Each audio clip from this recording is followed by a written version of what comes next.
When day turns to night, and the moon is hidden from sight, shed the king of you and wear the queen. The 9 realms will open and your magic be free.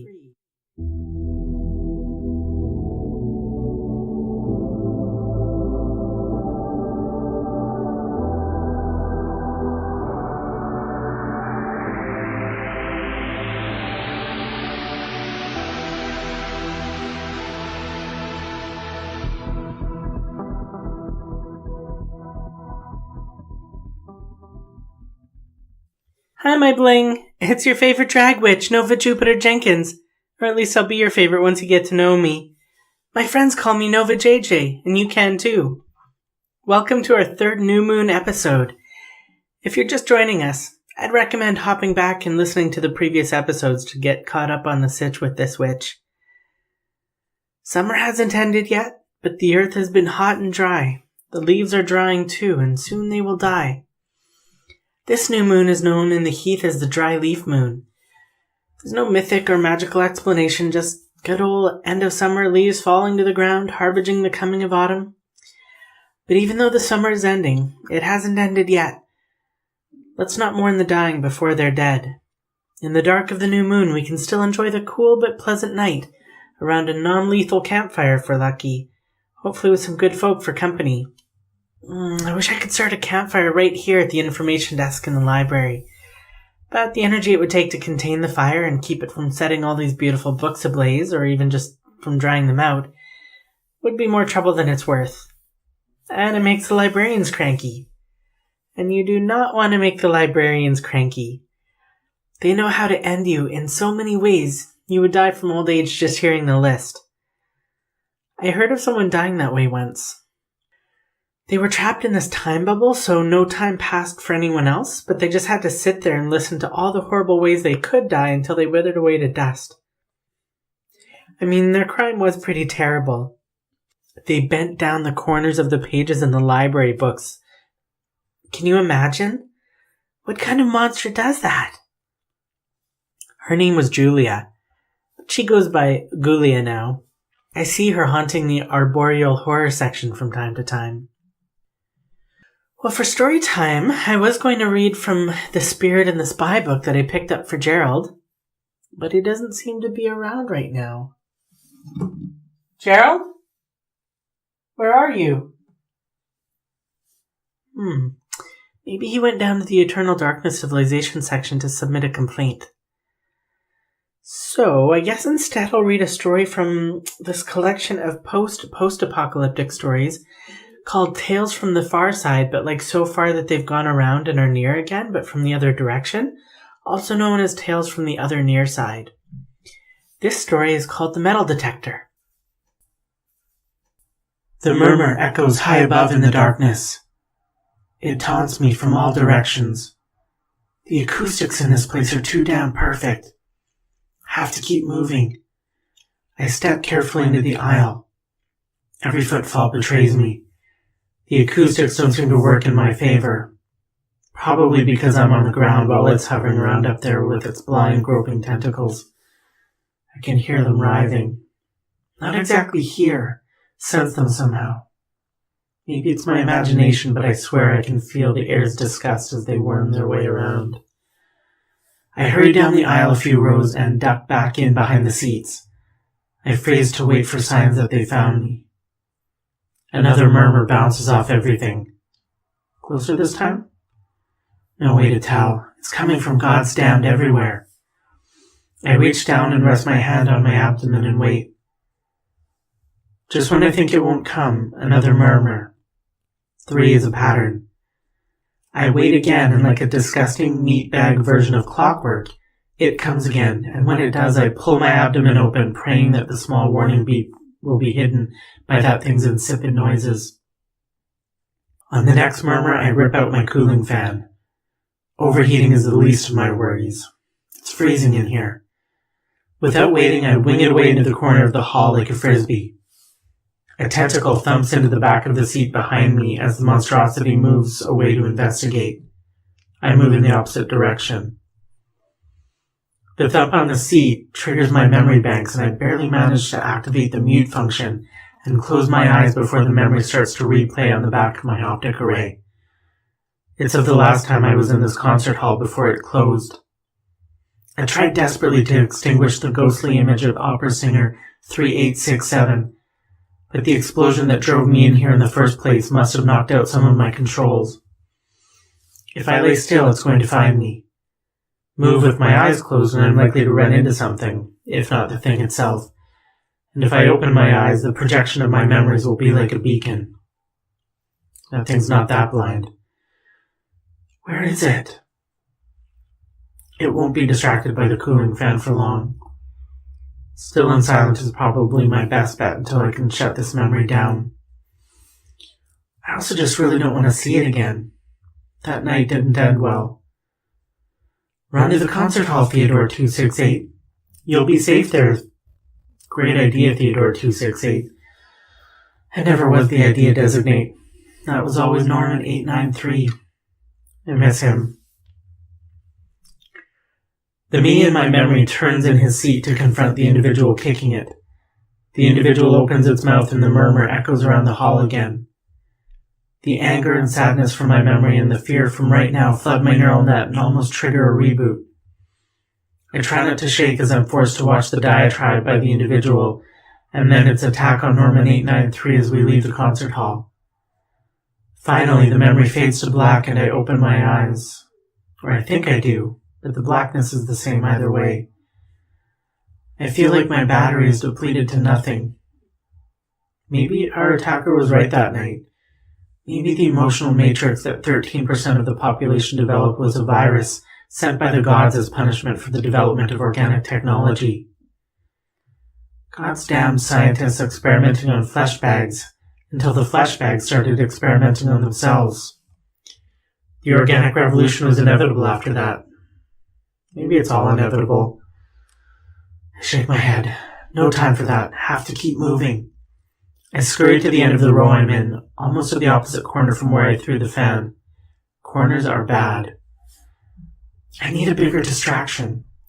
Without triggering another memory playback, I think back to the old movies made by the gods that we used to watch here. If I can get the projector working, I inventory myself to see what non-essential parts I can use for another distraction. Slim pickings. My voice cylinder will have to do. With Norman 893 gone, I don't have anyone to talk to anyway. And if it does catch me, I don't want it to have the satisfaction of hearing me scream. I unhinge my jaw and pull out the small cylinder. I feel the air displaced nearby. Not my imagination this time.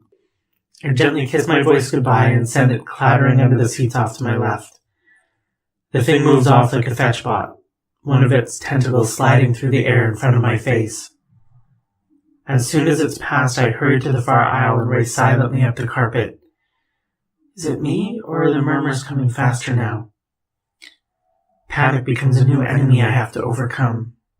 Not new, just closer. I run up the stairs to the mezzanine and freeze at the top. Did it hear me? I don't think so. I turn and trip on a piece of pulled-up floorboard. The clang as my body hits the floor echoes around the hall. Will it be as confused by the echoes as I am? Who knows with its organic sensors?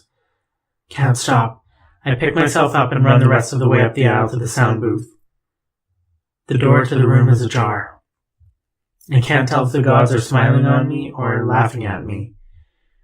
Before I can slip into the room, a tentacle slithers around my leg and my throat buzzes as I try to scream. They're laughing. It whips me across the hall into a backdrop at the back of the stage, and I crumple to the ground.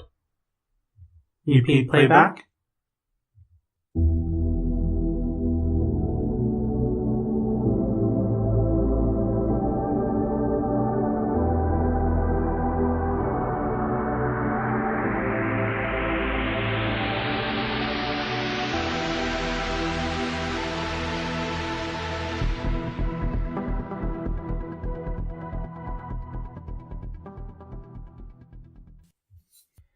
I'm not going to be doing a tarot reading for this new moon. The cards are not cooperating, we'll say. This deck does not appear to like this new moon, or maybe new moons in general. I'll look more into that and either find a new deck for the new moons or possibly use a different method of divination. Instead of the reading, I'd like to talk a bit about the philosophy of a certain kind of magic that's a little on the controversial side, and that's blood magic. For the squeamish, you may want to jump ahead about 7 minutes. There are a lot of different types of blood magic, from love spells that use a single drop of blood obtained from a prick of the finger, to demon summoning rituals that require draining an entire being. A lot of spells involving blood magic bleed over, pun intended, into a related field of magic, necromancy. We're going to leave necromancy for its own topic on another episode. And just to be clear, I don't condone the use of extreme blood magic except possibly in life or death circumstances, and even only then as a very last resort. And I don't generally practice minor blood magic either, but I'm also not as squeamish about it as some when it comes to discussing it theoretically. Some of the more New Agey practitioners of magic believe you can substitute imaginary energy in spells that call for blood. But it's like substituting water for gasoline in your car. It's not going to get you very far. There are ways to perform substitute spells with the same efficacy as blood magic, but the ingredients required tend to be rarer and harder to find. My personal opinion is if you're using your own blood or the blood of an uncoerced volunteer and you're not using more than you or they can spare, then that's your business. But when you're using the blood of someone or something that prefers or needs to keep it contained within them, not cool. Apart from demon summoning, one example of blood magic that goes too far is blood scrying.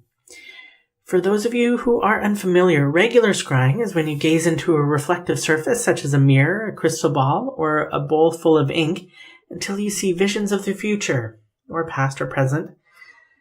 With blood scrying, not only do you gaze into a pool of blood, it has to be sourced from someone who is still alive but on their way out.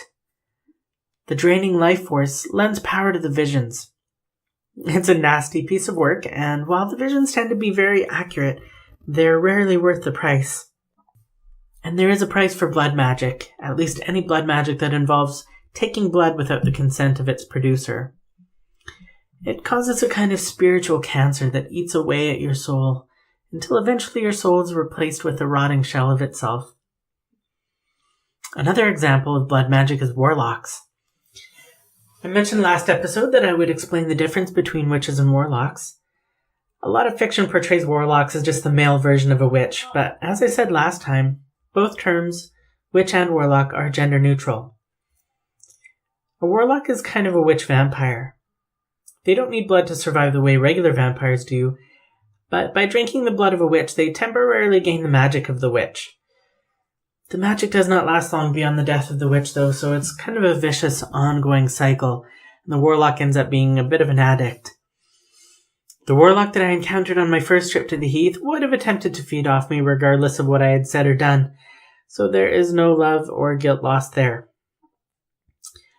And I heard that some of the gob folk had a feast of barbecued warlock that night, so at least he didn't go to waste. Did I mention that the new moon episodes are going to be on the darker side? Case in point.